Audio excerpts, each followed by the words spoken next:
झाले ना 28 के सो महाराज. तर जे हरी मित्रांनो, मी तुमच्या सगळ्यांचा लाडका सोम महाराज. तर मित्रांनो, आज आपल्याला कपिल शेट कोण चढ होता, मग चढ करायला आलो होतो डायरेक्ट चौधरी मध्ये. वरून कपिल शेटचा आपल्यावर एवढं प्रेम आहे. कपिल शेट आपल्याला म्हणत होते, सोम महाराज आज तुमचे 28 की कंप्लीट झालेत ना, तुम्ही पार्टी नाही द्यायची, आपण स्वतः पार्टी देणार. म्हणलं ओके, काय विषय नाही. एवढ्या तिथे झाली आपणची एंट्री झाली बरोबर. कपिल शेटने डायरेक्ट थडत दिला ना. कपिल शेटला वाटलं सगळ्यांचं बिल मला भरावं लागेल, त्याच्यामुळे कपिल शेटने डायरेक्ट कल्टी आणली. म्हणलं हर चांगला आज कपिल शेट कोण चढ होता, पण आप्पा आले सगळं लापडच होऊन बसलं. आणि वरून आले तर आले सोबत 2 कार्यकर्ते पण घेऊन आले. म्हणलं जाऊ द्या, अन्नदान करून टाकू, तेवढंच पुण्य वाढेल. आणि अन्नदान केल्यासारखं खातच नव्हते ना, एक गडी 10 पाव आणत होता. म्हणलं जाऊ द्या, आता जवळचे माणसं आहे, जवळच्या माणसाला खर्च नाही करायचा, मग कोणाला करायचा. पण ते जाऊ द्या, पण इथं सगळ्यात मोठा गेम माझ्यासोबत कोणी केला तर कपिल शेटने घ्या. आणि आता कपिल शेटला सुट्टी नसती, हे ठरलेलं गणित असतं. मग आपण त्यांनी मस्त वजनात चढ वगैरे केला, पेमेंट वगैरे दिलं आणि आम्ही रवाना आळंदीच्या दिशे. तर मित्रांनो, मिसळ पण एकदम क्वालिटी मध्ये होती. मरकर रोडला चौधरी मिसळ म्हणून एकदम खतरनाक मिसळ लागती. तुम्ही कधी गेले तर जा. आणि बाकीच्या मिसळवाल्यांना पण प्रमोशन करायचं असेल तर खाली 2 नंबर आहे किंवा माझ्या बायो मध्ये नंबर आहे, कॉन्टॅक्ट करा. आलोच आप्पाला घेऊन तुमच्याकडे पण चढ करायला.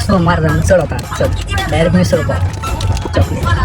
घरी आलो कपिल शेटला गाडीत घालूनच आणलं आणि वरून व्हिडिओ पण काढून घेतलेला आहे. मित्रांनो पाहू शकतात. अरे हे तर दुसरं दाखवलं कपिल शेटने. तर फायनली मित्रांनो, तुमच्या सपोर्टमुळे आज 28 की कंप्लीट झालेले. तुम्ही आणखी सपोर्ट दाखवा, 100 के लवकरच कंप्लीट करून टाकू. आणि आमच्या गावाकडे नितीन भाऊ काकडे आळंदीत आले होते. दादानी फोन केला, डायरेक्ट दादाला व्हीआयपी मध्ये आणायला गेलो. दादाला शॉपवर घेऊन गेलो. दादाला मस्त पॅकी कडक मध्ये भडक अशी लस्सी पेव घातली. दादाला म्हणलं क्वालिटी कशी, दादा म्हणली एकच नंबर आहे. म्हणलं ओके. मग काय दादासोबत थोड्या गप्पा मारल्या. दादाचं एकदम व्हीआयपी मध्ये सत्कार केला. दादाला डायरेक्ट खुशच करून टाकलं. म्हणलं दादा खुश तर सगळे खुश. आणि मग काय दादाला दिलं वाटलं. तर मित्रांनो, आता ब्लॉग कसा वाटला नक्कीच कमेंट मध्ये सांगा आणि फॉलो करायला विसरू नका.